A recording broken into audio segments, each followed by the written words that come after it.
Graça e paz, amados. Como é maravilhoso nós olharmos para a poderosa palavra de Deus. Estamos falando sobre tomar a nossa cruz e seguir. Algo que Jesus pediu para mim e para você.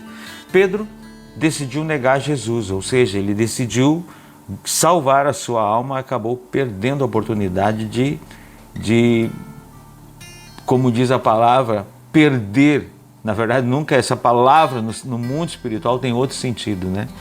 E aí então vemos que João decidiu estar junto à cruz, decidiu estar sem fugir, por mais que fugiu no primeiro momento, mas depois ele volta.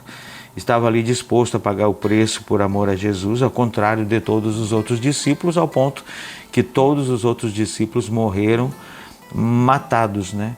E João morreu de morte natural. A gente olha então que Jesus precisava consertar aquele discípulo tão explosivo e que seria tremendamente usado nas mãos do Senhor, que é Pedro.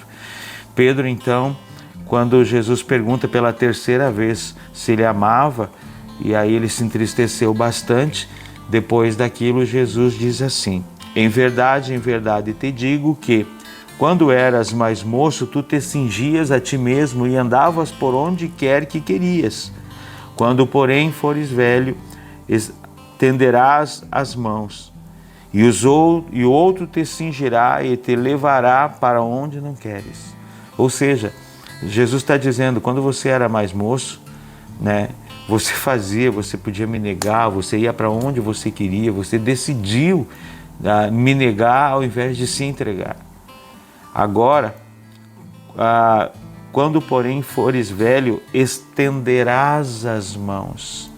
Jesus está dizendo aqui, e é o que diz no verso 19, disse isso para significar com que gênero de morte Pedro havia de glorificar a Deus.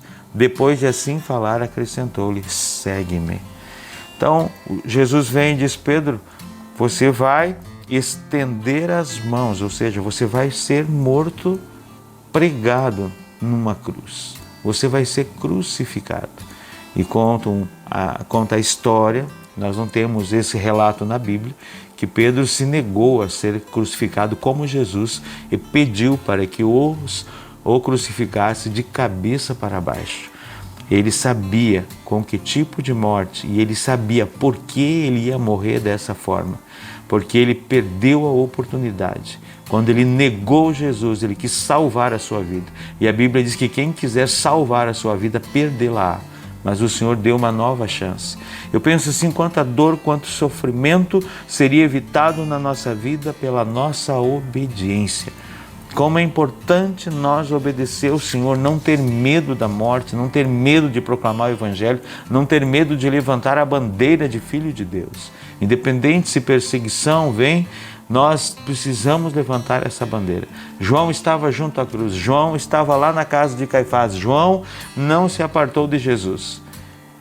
O único discípulo que não morreu de morte matada, morreu de morte natural. Como é importante nós olharmos para isso. Obedecer deve ser o que eu e você precisamos ter de mais precioso na nossa caminhada com Jesus. E Pedro, depois de receber aquela exortação ali, ele ainda olha e vê João vindo de longe e ainda pergunta para Jesus: e quanto a este? E aí Jesus dá uma resposta assim, muito direta. Respondeu-lhe Jesus: se eu quero que ele permaneça até que eu venha, que te importa? Quanto a ti, segue-me. E aqui Pedro demonstra um tipo de pessoa que Jesus está dizendo: você vai morrer crucificado, mas ele quer saber se os outros também vão pagar o preço.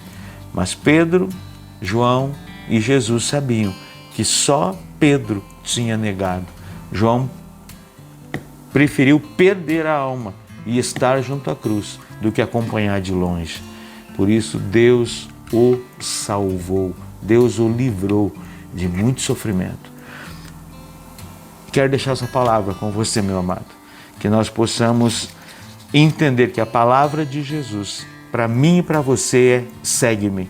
Não é olhe para o lado, não é querer saber o que vai acontecer com os outros, com que morte eles vão morrer, mas segue-me, é a palavra do Senhor, segue-me. Olha para mim, Jesus está dizendo: vem, segue-me, não olhe para os lados. Que essa palavra possa direcionar a minha vida e a sua vida. Que Deus abençoe.